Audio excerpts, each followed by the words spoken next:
سورة الحشر آیت نمبر 8 سلورم رکو اتیشتم سپارہ.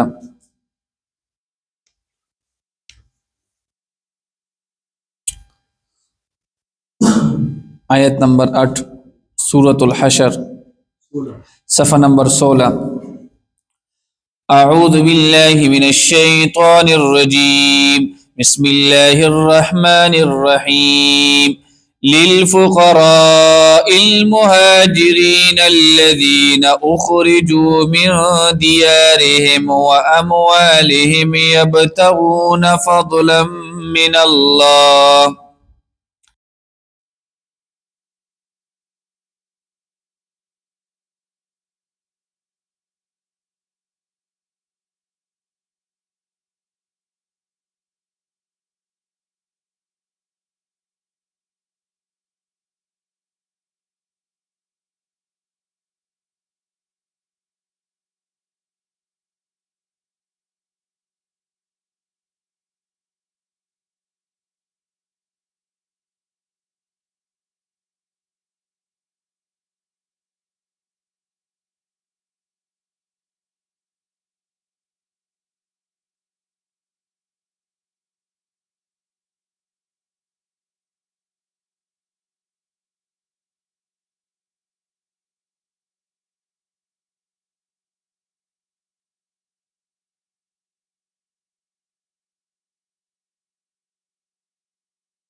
د کافرانو راولی دي ته ویل کېږي مالی غنیمت. اور دویم دی مالی فی. مالی فی هغې ته ویل کېږي چې د مسلمان د کافر په منځ کې جنګ نه دی شوی، خو کافر چې کوم دی هغه د مسلمان د وطن نه لاړلو او د مسلمان لاس چې څومره مال او دولت راغللو دې ته ویل کېږي مالی فی. مالی فی مالی غنیمت او مالی فی کې فرق دا دی چې مالی غنیمت کې با تقسیم د پاره چې کوم دی باقاعده یو نصاب دی چې هغه سورې انفال کې مونږ ویلي دی، او مالی فی کې چې کوم دی د دې د تقسیمولو ټول اختیار د نبی علیه صلات وسلام سره دی چې نبی علیه صلات وسلام یې څنګه تقسیموي او په کومه طریقې چاته ورکوي هغه ټول اختیار د چا سره دی د نبی علیہ الصلوۃ والسلام سره. دې ته ویل کېږي مالی فی. نو نبی علیہ الصلوۃ والسلام چې کله د مدینه منورې نه بنو نذیر قبیله دی وویستله، نو د دې بنو نذیر قبیلې ډېر شی سامان چې کوم دی مسلمانانو ته پاتې شولو. په هغې کې چې کوم دی اوښان وو، دویم په هغې کې چې کوم دی کورونه وو، دریم په هغې کې باغونه وو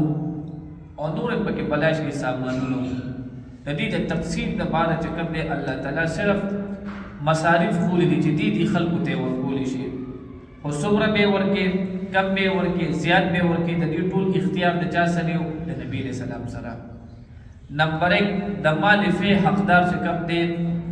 دا چې کوم دی الله پاک دی. الله پاک د مال فی څنګه حقدار دی؟ د دې کافرانو چې کم مال او دولت پاتې شي هغه مال او دولت په جماعتونو کې لګيږي، نو الله داسې دې حقدار شو. فلله دا چې کوم دی آیت نمبر 7 کې دی دا موږ د جمعې په ورځ ویلي، نو تاسو لري خلاصه بیانو. دویم د مال فی حقدار چې کوم دی ولی رسول نبی علیہ الصلوۃ والسلام دی، او نبی علیہ الصلوۃ والسلام په دې کې ځان ته پوره د یو کال خرچه غستله. دا نبی علیہ الصلوۃ والسلام د پاره د مال فی حکم. او دریم چې کوم دی د نبی علیہ الصلوۃ والسلام خپلوان بنو هاشم او بنو عبدالمطلب،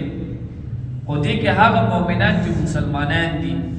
هغې هم مال فی اخیستی شي، کافرانو له پکې حصه نه وه. څلورمه چې کوم دی یتیمانان، پنځم مسکینان او شپږم مسافر. د آیت نمبر 7 کې شپږ ذکر دي، او آیت نمبر 8 دا موږ چې کوم ویلو په دې کې چې کوم دی 9 نمبر مصرف ذکر دی چې هغه څوک دي مهاجرین، هغه مهاجرین چې الله د پاره هجرت کړی دی او د خپل کور نه ویستلی شوي وو، د خپل د مالونو نه ویستلی شوي وو، او د څه دپاره وتي وو د الله تعالی فضل یې تلاش کولو او د الله پاک چې کوم دی رضامندي یې تلاش کوله. او الله فرمایي وینصرون الله ورسوله، دا مهاجرین هغه خلک چې د الله تعالی او د نبی صلی الله علیه وسلم مدد کولو دا هغه د دین اولئک هم الصادقون، دا خلک چې کوم دی دا رښتینی مسلمانان دي. نو اوم نمبر مصرف د مال فعل په سوق دي مهاجرین، دلته الله تعالی دا غي ذکر کوي آیت نمبر 8 کې للفقراء المهاجرين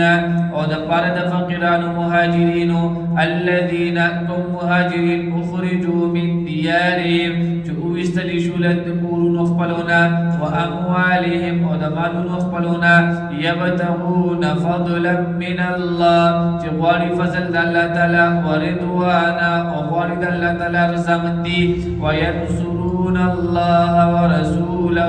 او مدد کوي د الله تعالی او د هغه رسول د نبی صلی الله علیه وسلم اولئک هم الصادقون، هم دا خلق رښتینو مسلمانان دي. والذین تبوأوا الدار د مال فعل لپاره اتم نمبر مصرف انصار مدینه غریب خلق یو دي مهاجرین د مکی مکرمه نه راغلي دي